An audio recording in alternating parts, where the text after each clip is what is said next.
the next 100 years. The State Department set to release a third batch of Hillary Clinton emails today. Clinton says she turned over the emails, and now it is up to the officials to review them, and each and every one of them, and release them. New reports claim the amount of classified information on Hillary's private email server was likely far more extensive than originally expected. Meanwhile, gaining steam is the idea that Clinton will soon have company in the race for the Democratic nomination. I'm going to make a prediction here in your show, Maria, that Joe Biden is going to enter this race.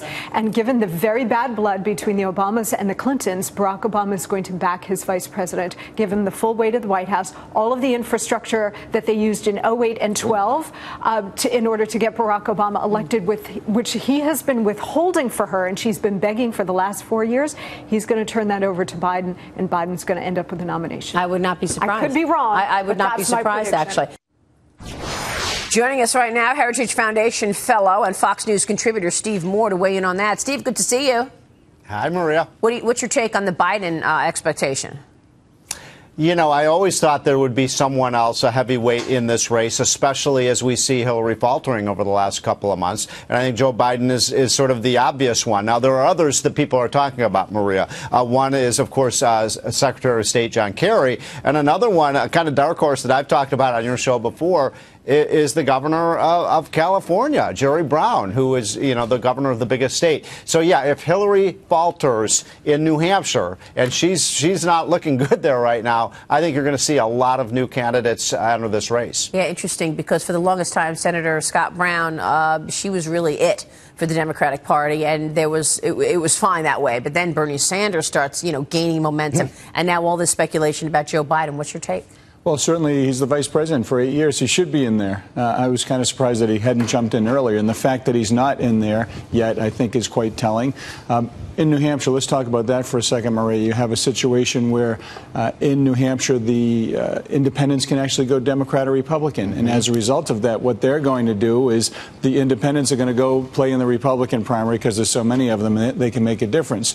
But the traditional liberal, ultra-liberal Democrats are going to stay home. And as a result of that, they're going to vote for Bernie Sanders because they just don't like her. They don't trust her. She's out of touch with the average person in New Hampshire. Right. And that's the issue, too, with... Maria, yeah, go ahead, Steve. Can I just make a quick point on this? That, you know, you were talking about how potentially, if Joe Biden does get in this race, that all of a sudden Barack Obama's endorsement is very much in play. And I'm reading this book right now about Jack Kemp. And remember that throughout the 80s, people thought that Jack Kemp was sort of the natural heir to Ronald Reagan. And what happened, of course, was that George Bush, his vice president, ran for president. And who did Ronald Reagan endorse? His vice president. I think it's very likely that if Joe Biden gets in this race, that he's the one who gets Barack Obama's, you know, Barack Obama's going to say he's my natural heir. And that's going to hurt Hillary a lot. Yeah, and I think Obama comes out more quickly to endorse Joe Biden than Reagan did George H.W. Bush. Yep, so, you know, the issue, too, is that Biden did try to run in 88 and 08, and he does appeal to middle-class working voters.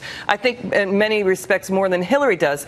But he is known for, and he has his foreign policy chops, he is known for gaffes, though. You know, he said that Turkey was accepting jihadists over the border, and wow, that created a huge kerfuffle. And he's known for being an exuberant, gregarious, hands-on, pun intended, politician, where he's called Handsy Joe. So, you know, and he has too much of the holiday sherry. Yeah. And so, you know, so it'll be an even more fun race if Joe Biden does enter it. Yeah, between Donald Trump and Joe Biden, that's going to be that battle. Great for late-night television. And Joe Biden, listen, he is a good guy. You want to have a beer with him anytime, but in terms of being our executive chief, those gaffes, it's the old Joe being Joe all the time. And when he is hands-on, I can tell you that firsthand from my swearing in with my wife, but that's another story for another day. Well, exactly. You know, one of his big gaffes pictures were extraordinary. Yeah.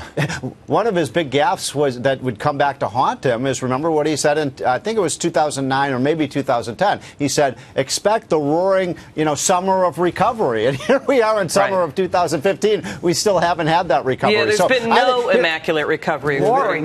Not at all. They kind of give him a pass because it's just Joe being Joe. It's just Joe being Joe. But when you're in the high stakes game of presidential politics, will they give him a pass? And that's Joe being Joe when he makes these gaffes. Listen, he's chair of. He was one of the youngest senators ever.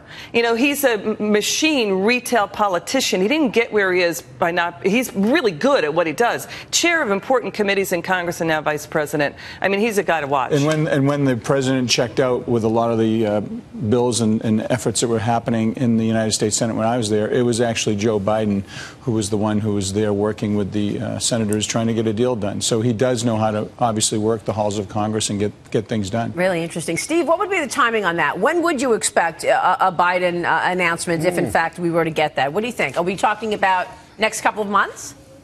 You know, that's a tough question. I think that there's two windows of opportunity, quite frankly. I think if he could get in soon, which would be the next couple of months, or he could lay back and he could see what happens in these early primaries. I'm a big believer you can get in after New Hampshire on both sides of the aisle if some surprise candidate takes off. And by the way, you could have a very interesting situation, couldn't you, Maria? If after New Hampshire you have potentially Donald Trump winning in the Republican side of the aisle and the Vermont Senator Bernie Sanders winning on the Democrat side of the aisle. I mean, it just means everything is up for grabs at that point. But, you know, here's his problem. We talk about his assets of Joe Biden. The biggest problem I think he has is the American people said pretty clearly in the polls they don't want a third Barack Obama term. And that's going to be his liability. People are going to say, look, we did this for 8 years. It didn't work so well. Right. And you don't think that's Hillary's liability? She's actually distanced herself from Barack Obama. I mean, her speech that she gave on the economy, she talking about more capital gains taxes and you know, more intervention in the economy. That's moving away from Obama, more towards where Bernie Sanders is. She's moved to the left. Yeah, all the way to the left. Yeah, I guess I considered Barack Obama all the way to the left. I mean, it seemed hard to believe that there's a little space there. All right, Steve, thank you. We'll see you soon. Great to talk with you as always. Steve Moore joining us there. Soul